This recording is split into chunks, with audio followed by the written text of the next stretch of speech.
Savy d'une option tinao am Blue Line TV Blue Line TV safidy tsara indrindra manolotra anao ny vaovao. Blue Line TV safidy tsara indrindra. La couche molle fixe est beaucoup plus absorbante que les autres couches connues. Les couche molle fixe manolotra anao ny fampalalam-baovao. La 4G Batelma vous présente ny vaovao. Raha tianao hanaraka ny fivoaran'ny teknôlôjia hatrany ao an-tokantranonao ka mitady ny lafatra sy ny mora dia tongava mitsidika ny magasin Vista ampita ny Saint-Georges tsara lalàna. Magasin Vista manolotra anao ny fampalalam-baovao.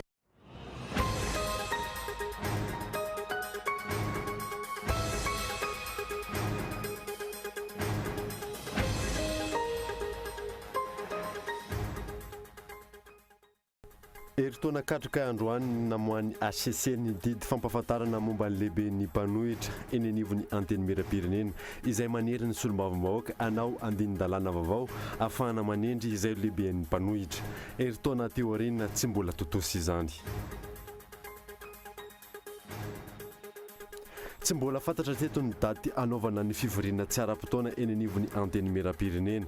Tsy mbola nisy ihany koa ny fampiantsoana ary tsy mbola fantatra ireo solombavamboaka ihany koa hatramin'izao ny volavolan-dalàna tokony hodiniana. Mbola misy tamin'ireo boriboritany tsy mbola nirosy tamin'ilay jugement supplétif ho an'ny olona feno 12 taona ny mihoatra. Hatreto ny jugement supplétif ho an'ireo izay tsy mbola manana kopia ny hita eny anivon'ny boriboritany eny. Nanamafy ny Italia Générale Jirama fa hiakatra 8 faingody misanjato ny fakturan'ny herinaratra manomboka amin'ity volana janoary ity. Mbola miaina fa tianto 500 ariary isaky ny kilowattheure ny orinasa raha ny fanazavana. Maresaka iraisam-pirenena kosa indray dia doran'ny mponina ao Kazur ao Pakistan ny biraon'ny polisy ao an-tanàna taorian'ny nahitana ny fatin'ilay zazavavy kely vao 7 taona tsy hita-popoka nanomboka tamin'ny alarobia lasa teo. Nadidinao arahanao afaka fotoana fohy.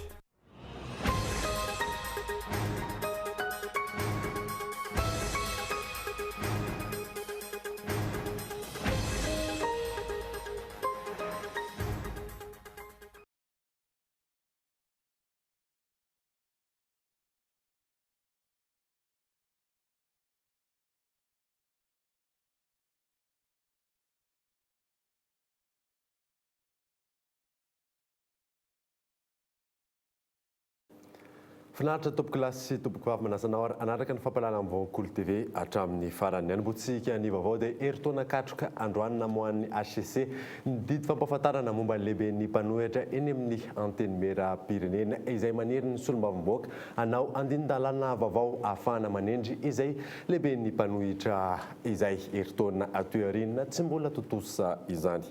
Nyandra Arson.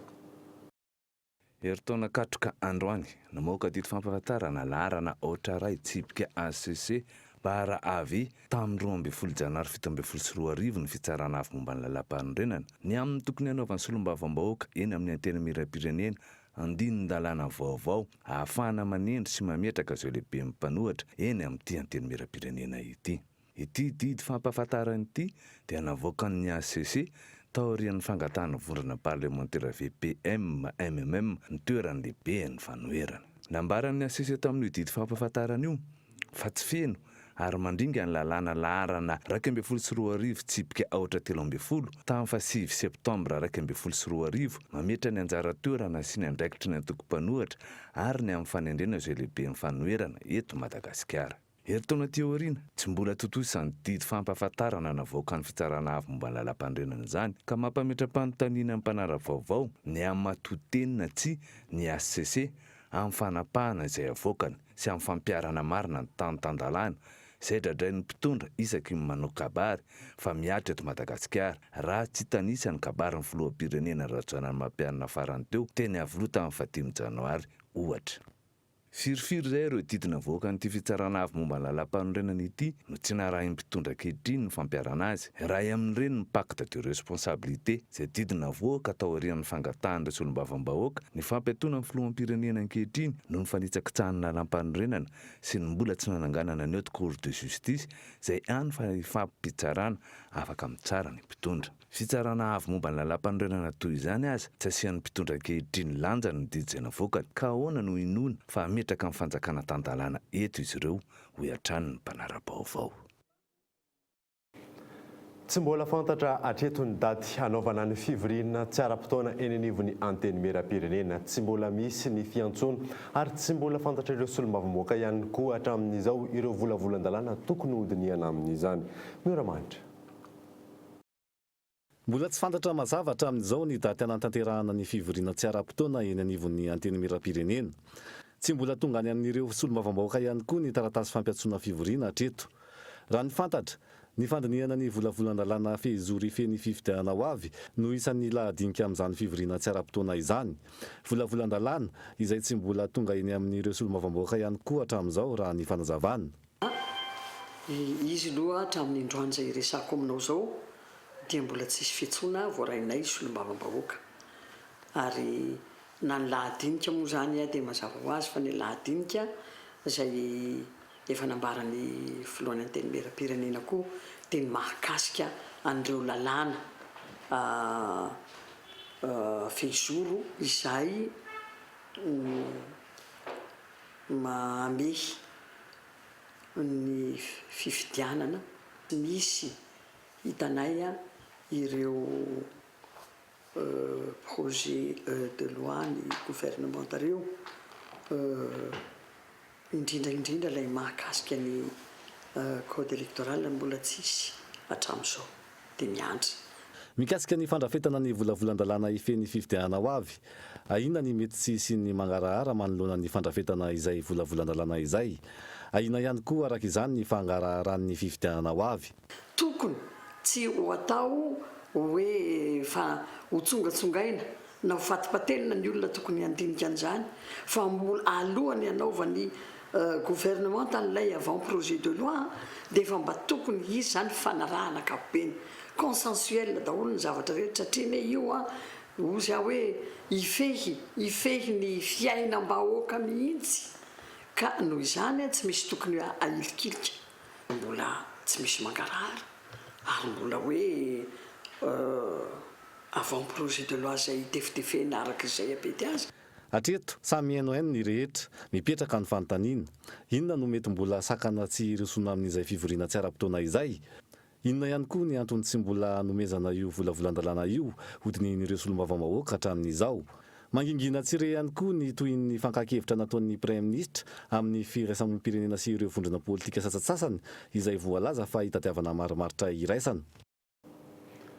Mbola misy tamin'ireo boriboritany no tsy niroso tamin'ilay jugement supplétif ho an'ireo olona efa feno 12 taona no mihoatra. Hatreto ny jugement supplétif ho an'ireo izay tsy mbola manana kopia no hita eny anivon'ny boriboritany eny. Mioramanitra. Nanomboka ny volana novambra ka ny farana tamin'ny faran'ny volana desambra lasa teo ny hetsika fitsarana amin'ny teti-vohitra sy ny fanaovana karapanondrom-pirenena tato anatin'ireo distrika misy 710 manirana ny nosy. Raha ny fanadihadiana natao anefa mbola nisy ireo tsy niroso tamin'ny fanaovana fitsarana amin'ny teti-vohitra entina hanitsihana ny lisitry ny mpifidy. Dingana maro ihany koa no tsy maintsy arahina ho an'ireo. Ho an'ny tao amin'ny boriboritany fahadimy tsy mbola niroso tamin'izay fitsarana amin'ny teti-vohitra ho an'ny fanitsihana ny lisitry ny mpifidy izy ireo hatreto. Etsy ankilany mitohy hatrany ny fanaovana fitsarana amin'ny teti-vohitra ho an'ireo tsy ampy-taona sy tsy manana soram-piankohonana. Tenen'ny Premier Ministre dia hoentina hiatrehana ilay fifidianana le hoe jugement supplétif ho an'ilay olona feno taona 12 taona miakatra ary iny efa nanontany izay teto rehefa nandalo teto ny KMF Knoe izay anisan'ny nanatitra n'ilay hoe fanentanana mikasika ny hoe dia andalovana fokotany sy ny karazany dia izay raha mba nametraka fanontaniana hoe izy ty ve ho an'ilay hoe tsy nanana kopia na ny voateraka dia ny tena teny mihitsy zareo hoe 12 taona miakatra izay tena opération ho an'ny hatrehana ny élection. Izay no mikasika le lazain'ny Premier Ministre. Mbola tsy nanomboka ilay izy fa mbola hoe miainga avy any amin'ny fokotany iny dia iny koa any distrika ny tena manao an'iny fa tsy an'ny satria ny fanjakana manokana mihitsy no nandray tanana fikarakarana an'izay. Raha nilaza ny Premier Ministra ny faran'ny taona 17 fa ny faha 1 desambra 17 no amarana io hetsika io araka ny voarafitry ny lalàna. Mbola mitohy izany any amin'ireo faritra lavitry ny renivohitra raha ny fantatra. Isan'ny namoahan'ny fitsarana avy momba ny lalam-panorenana hevitra io fitsarana amin'ny teti-vohitra io fa tokony hajanona.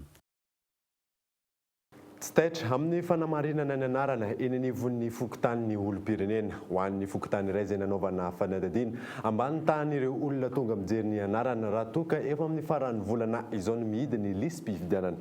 Michela Ranarjon. Tsy maharisika ny olom-pirenena ny fanamarinana ny anarany ao anatin'ny lisam-pifidianana. Maro ny antony mahatonga izany. Mbola tsy mijery fifidianana filoham-pirenena. Izay zao nahafantarako an'izany. Ka izay tsy vonona ny fito. Ka izay tonga eo manitsaka ny vahoaka, manabaka ny vahoaka dia izay tsy fidy izany. Mbola tsy mijery mbola kale aty mbola sahirana be dia tsy afaka mijery. Sady mbola tsy fantatra ilay izy hoe ahoana ny fomba fijerenana azy. Tsisy zavatra fantatro mihitsy amin'izany satria ilay fiainana mantsy izay tonga eo dia mitovy daholo ihany. Dia izay ny tsy hanaovanay an'ilay izy satria eo daholo izany ilay mivoaka dia eo miditra dia eo mitovy ihany ilay makeo ambonin'ilay seza dia ohatran'ny manahirana be hoe no lisitra nefa ilay zavatra atao eo mitovy ihany. Amin'ny ankapobeny samy manana ny antony tsy mampazoto azy ireo amin'ny fanamarinana ny anarany ny tsirairay. Ho an'ny fokotany nandotam-penaka faharoa raha ny fanadihadiana natao ambany tahan'ireo olona eo anivon'ny fokotany tonga manamarina ny anarany. Dimy, fito isan'andro zany tena mijery ny lisitra io. Ny fahitako azy aloha raha ny eto aminay manokana dia amin'ilay fotoana andehanana amin'ny zareo makaty. Io zany tena anona satria ny akabeazan'ny olona ity ilay mitady isan'andro. Ampirisihana ny olona akaty-an'ny fokotany hijery ny lisitra fifidianana hoe tafiditra eo isa tsy tafiditra. Fa miankina amin'ilay olona ihany teny mahazaka fareva raha ny olona rehefa tsarotra be forsena indray ny olona hoe ando anao tsy maintsy entina makaty. Atsiahivina folo tapitrisa ny tanjona amin'ny isam-pifidy amin'ity taona ity hatreto. Raha nitatitra avy amin'ny seny omaly tsy mbola tratra ny tanjona raha toka afaka 20 andro latsaka no hifarana ny fanavaozana ny lisam-pifidianana. Lafim-baovao hafa kosa indray dia nanamafy ny tale jeneraly Jirama fa hiakatra valo faingo 500 ny faktura ny herinaratra manomboka nyity volana janoary ity. Mbola miaina fatiantoka 500 ariary isaky ny kilowattheure ny orinasa raha ny fanazavana azo fanadiny Gaeton Andriatsilavo. Tsy maintsy miroso amin'ny fampiakarana ny faktura ny Jirama ao amin'ity taona 2024 ity. Hiakatra valo faingo 500 indray izany ho an'ny orinasa industrialy araka ny fanarahana tamin'ny mpandraharaha tsy miankina raha ny fanazavana. Tsy hiova kosa izany ho an'ireo mpanjifa ankapobeny. 8.5 misy appliqué amin'ny industriel. Io moa zany le fampiasana tamin'izareo hoe ahoana naovana azy efa ny fanarahana hoe alefa mety aminay io ataontsika taux unique zany ny révision ho an'ny tarif industriel. Ho an'ny public misy catégorie anankiroa zany. Ho an'le couche sociale zany hoe le olona mandany ambany le tarif subventionné reny tsy misy fiovana ny tarif mijanona 141 ariary zany ny tarif consommation mensuelle à moins de 25 kWh. Ho an'ny kosa ho an'ny olona le classe moyenne malagasy zany misy partie subventionné ohatran'izay koa iny nesorinay zany. Zany hoe zany raha ohatra ka le partie aty ambany moins de 130 kWh iny no 205 ariary teo aloha dia miala zany ny subvention fa mitovy tanteraka ny tranche voalohany sy ny faharoa. Ny volana Jolay 7/24 raha tsy ahivina nahatratra 7.500 ny fiakaran'ny faktura indrindra ny jiro ho an'ny mpanjifa ankapobeny afa-tsy ireo mampiasa latsaky ny 520 kWh isam-bolana. Izao indray ireo orinasa no hiarany fampiakarana raha ny zava-misy anefa tsy araka ny tokony ho izy ny tolotra omeny Jirama ny mpanjifa noho ny fanteran'ny fotodrafitrasa latsaky ny 3.700 ny famakitsiana herinaratra eto amintsika ary latsaky ny 3.700 ny rano. Ny fotodrafitrasa izay no amafisy ny tompona andraika fa ho avaozina sy ho atsaraina hatrany amin'ny 5.700 amin'ity taona ity. Problemanay zany afa-tsy ny probleman'ny ataon'ny natiora amin'le orana sy rivotra dia le fanteran'ny équipe installation misy eto satria tsy misy investissement natao taloha amin'izao fotoana zao amin'le karaha miasanay amin'ny Pagos sy Banque mondiale zany dia isy fandovana be zany totalin'arivo amin'ny 2018 ary antenaina fa isy fiatsarana ataontsika hoe eo amin'ny 50% eo ny amélioration ny réseau distributeur Antananarivo. Ankoatra ny fampiakarana ny vidin'ny herinaratra, ahena ihany koa ny fanampiana ny vola omen'ny fanjakana ity orinasa ity, izay nahatratra 570 miliara ariary ny taona 2024. Manampy amin'ny fanetsemana ny banga amin'ny kitapom-bolan'ny orinasa, raha toa ka efa niaika ihany koa ny mpitantana araka ny efa voalaza hatramin'izay, fa olana ara-pitantanana ny fototry ny fanteantoko ny jirama. Miampy 770 mégawatt indray ny herinaratra vokarin'ireo orinasa tsy miankina eny Ambohimanambola. Orinasa tsy miankina izay mivarotra ny vokatra amin'ny jirama mbola misokatra ho an'ireo mpampiasa vola. Eo amin'ny tontolon'ny famokarana herinaratra ny fanjakana, hoy ny ministra Piahy. Fanadinga eto Andriatsilavatra. Taoriny ny Symbian Power izay mampiasa menaka mavesatra ary mamokatra herinaratra 70 mégawatt, nosokafana ihany koa ny Aksaf Power izay mamokatra herinaratra 80 mégawatt. Androany, nisy ihany koa ny fanokoafana ny Nour 1 sy Nour 2 teny Ambohimanambola izay amokatra herinaratra 770 mégawatt. Nandritra ny lanonam-panokafana, nanamafy ny ministra tompon'andraikitra fa misokatra ho an'ireo mpampiasa vola amin'ny tontolon'ny famokarana herinaratra ny fanjakana malagasy. Noho izany indrindra dia mafisiko indray anio fa misokatra ho an'ireo mpampiasa vola eo amin'ny tontolon'ny famokarana herinaratra ny firenena, ka ary izany dia anamora arivonina ny fanjakana, anamora ny fanatanterahana ireo tetikasa, ahafahana manatsara ny kalitaon'ny herinaratra ampiasain'ny vahoaka. Tombony ho an'ny orinasa tsy miankina voalohany ny fanokafana ny sehatry ny famokarana herinaratra. Raha ny voalazan'ny fitondrana hatrany, mamokatra fanteantoka ny orinasa jirama, antony tadiavana fiarahamiasa amin'ireo tsy miankina. Ireo vahiny ireo anefa mahita tombony hatrany ary mitombo hatrany ny mampiasa vola eto Madagasikara amin'ny famokarana herinaratra. Izy ireo izay mamokatra herinaratra eo amin'ny tanin'ny jirama, mampiasa ny fitaovan'ny jirama ary mivarotra ny vokatra amin'ny jirama. Mitombo isa hatrany isan'ny olona namony ainy vokatry ny fandalovan'ny rivo-doza avaty eto amin'ny tsika raha nitatitra avy amin'ny BNGRC. Mahery ny 4 alina sy 1 hetsy ankehitriny ny olona trabona manerana ny nosy 240 kosa ny namony ainy. Fanadina. Herinandro taoriny ny fandalovan'ny rivo-doza avaty eto amin'ny nosy, tafekatra 240 no namony ainy vokatry ny fandalovan'ny rivo-doza io raha nitatitra farany voaray omaly avy amin'ny BNGRC.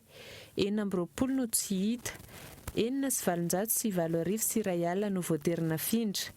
2,740 sy 4 alina sy 1 hetsy no trabona raha mihoatra ny trano tondraky ny rano, ny tanimbary simba sy ny tondraky ny rano ihany koa.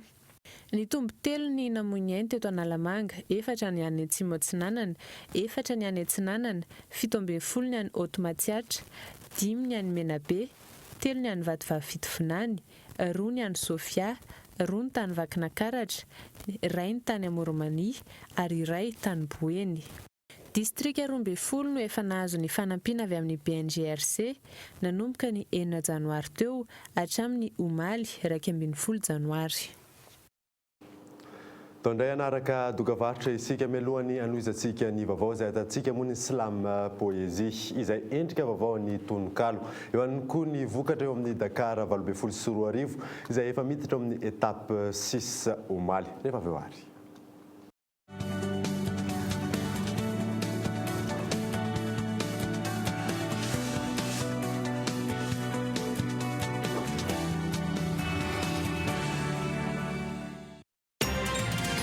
Messieurs, chaque parent, voici Théo, le bébé qui consomme le plus de liquide au monde. Le monde entier parle de lui.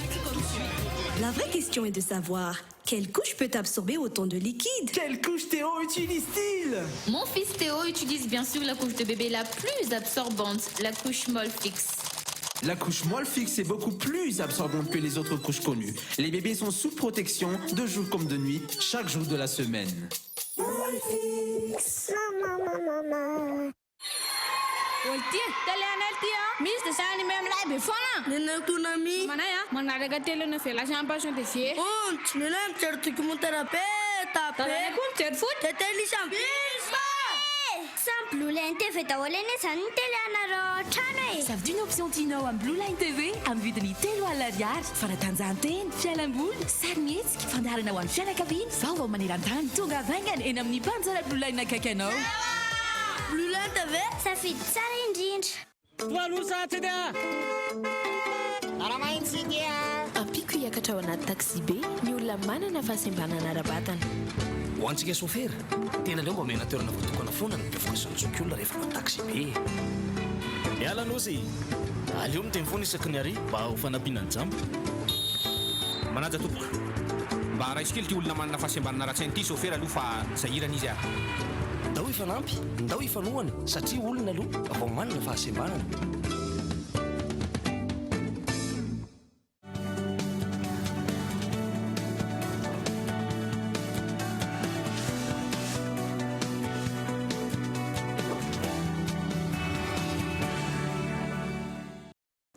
Verina eto amin'ny fampalalam-baovao isika eo amin'ny lafin'ny kolontsaina tovovavy iray izay mivohy slam poezia endrika vaovaon'ny tononkalo indray no entina aminao anatin'ity fanadidina manaraka ity sehatra iray ahafahana maneho hevitra sy fomba fijery ny slam poezia saingy tsy mbola mahazo vahana tanteraka eto Madagasikara raha oharina amin'ny any ivelan'ny fanadidiny miantarandrianaevo. Tsenambaliako zay tirafoza ratisay tirafoza tsy manjary mampiseho miharihary fa malay vinanto re halany vinanto halany hoizay halany tsy hay halany tsisy antony halany avao vinantony halany fa tetianany teny ao fe halany mamany teny ao fe halany babany. Rasoany voafaralalaina Elia Olsini fantatra maro amin'ny solona anarana hoe poète rebelle. Tovovavy iray 12 taona mbola mpianatra ary mivohy ny slam poezia na ny tononkalo atao an-tsehatra. Nanomboka ny taona 14 izy no nanao slam voalohany saika ireo tranga eny anivon'ny fiarahamonina no resany anatin'izany. Aloha zavo fa zahay la mandoa hetra tsy raha pironga tsy dahalo fa hamongora toloraty hanafoana fandroba. Zahay la mandoa hetra mila filamina antana entova fahasalama la kilasy ianara ka zahay la mandoa hetra to manantena karakara. Eo ny antony safidianako teny avy any amin'ny faritra voalohany aloha lehibe tany dia mba tiako koa hoe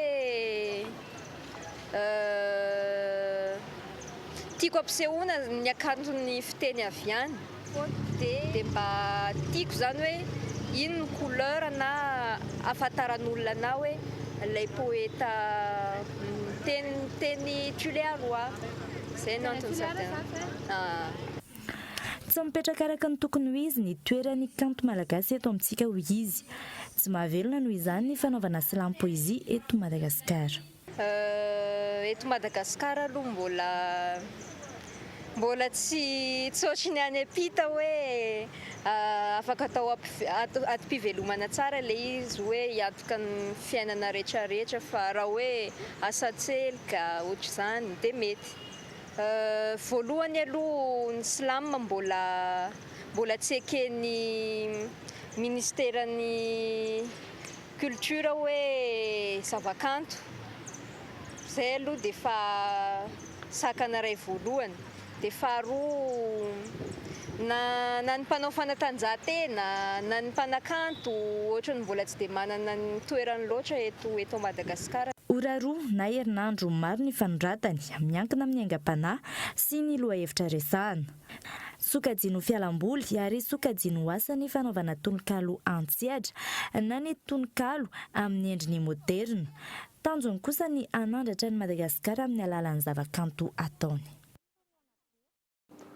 Vaovao ara-panatanjahantena kosa indray dia Dakar 12 Sorarivo izay tao any Amerika Atsimo miditra amin'ny etape 6 ny fifaninanana. Lalapotaka indray no sedrain'ireo mpifaninana tamin'ity etape 6 ity vokatra izay teny Hakim Kolor. Niroso tamin'ny etape 6 ny Dakar 12 Sorarivo Maly. Niazo any Arequipa sy La Paz nisy épreuve spéciale ny refy 2700 km.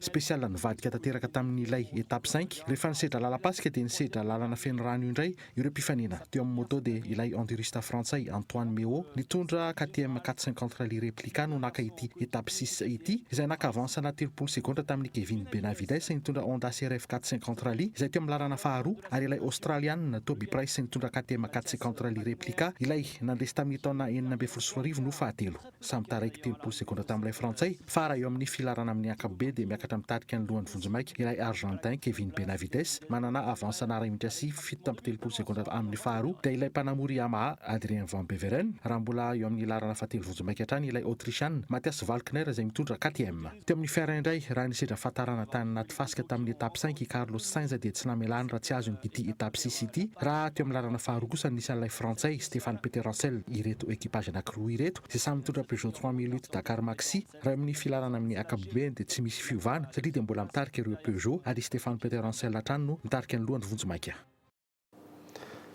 Tontolo ny kitra kosa indray dia nifarana omaly ny lalao miverina ny ampahavalon-dalana ny Copa del Rey any Espagne raha nivokatra omaly tafiakatra avokoa FC Barcelone, FC Séville ary Espanyol Barcelone fanadiny miantarandrianaivo. Nifarana omaly ny lalao miverina ny Coupe du Roi tontosaina ao Espagne. Taoriny lalao miverina nahitana raino iray no tsan'ny Barça tamin'ny 7 ny Celta Vigo. Raha ny mizotry ny lalao taty amin'ny 30 minitra ny lalaovana dia efa napiditra baolina 4 i Messi sy ny namany. Taty amin'ny famaranana ny lalao kosa no mampidiry ny Rakitic baolina ary nahazoany 7 izay. I Lionel Messi no nampiditra ny baolina 2. Tafiakatra amin'ny lalao ampahefadalana araka izany ny FC Barcelone. Tafiakatra tahak'izay ihany koa ny FC Séville raha ny fanandrina tamin'ny Cadix ary nandresy tamin'ny roa iray. Lavo tamin'ny 4-0 kosa ny ekipan'ny Levante ary ny Espanyol no hanao ny lalao ampahefadalana. Taoriny akitsapaka fantatra fa i Leganés no hifandona amin'ny Real de Madrid. Espanyol Barcelone no iona amin'ny FC Barcelone.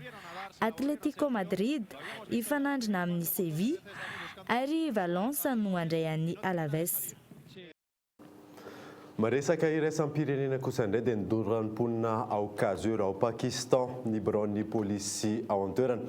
Taorina nahitana ny fatin'ilay zazavavy kely vao 7 taona tsy hita-popoka nanomboka tamin'ny alarobia lasa teo. Fandirina amin'ny France 24.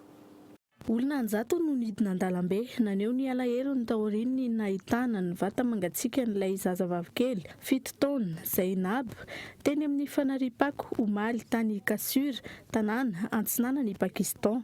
Nodoran'ireo mpanao fihetsiketsehana ny komissarian'ny polisy tao an-toerana noho ny atezeran'izy ireo amin'ny tsy fahatotosan'ny polisy ny andraikiny tamin'ny fikarohana izay nahavanina ity famonoana ny ampy fanolanana ny Zainab ity.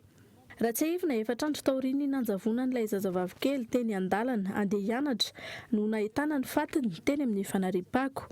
Mangataka ny karohan'ny polisy izay nahavandoza faran'izay aingana ireo mpanao fihetsiketsehana. Tsy vao izao no nisy ny tranga fanolanana sy famonoana zazavavy kely tahaka izao ao an-tanànan'ny Kasur ka nahatonga izao fihetsiketsehana ny afara tamin'ny fandorana ny komissarian'ny polisy tany an-toerana izao. Mitaky ny tompon'andraikitra hikaroka farak'izay aingana ny navandoza ireo mponina ary hanomezana sazy faran'izay enjana ho azy ho anatra ho an'ireo mpanolana sy mpamono zazavavy kely any an-toerana. Alohan'ny sarana daverina aminao rehefa voasongadana tamin'ity alina ity eritaona katroka androany namohan'ny HCC ndidy fampahafantarana momba ny lehiben'ny mpanohitra eny amin'ny anteny mera-pirenena izay manery ny solombavambahoaka anao andinidinin-dalàna vaovao ahafahana manendry izay lehiben'ny mpanohitra. Eritaona atoarinina tsy mbola totosa izany. Tsy mbola fantatra hatretony daty anaovana ny fivorinana tsara-potoana eny anivon'ny anteny mera-pirenena. Tsy mbola misy ny fiantsoana ary tsy mbola fantatra ireo solombavambahoaka ihany koa hatramin'izao ireo volavolan-dalàna tokony hodiniana amin'izany. Ary farandehanana mafy ny Italia Générale Jirama fa hiakatra 8,500 ny fakturan'ny herinaratra manomboka amin'ity volana janoary ity. Mbola miaina fatiantoka 10,000 ariary isaky ny kilowattheure ny orinasa raha ny fanazavana azo. Ty izay mamarina ny vaovao tamin'ity alina ity. Ankasitrany ianao nanaraka izany. Soava tsara daholo tompoko.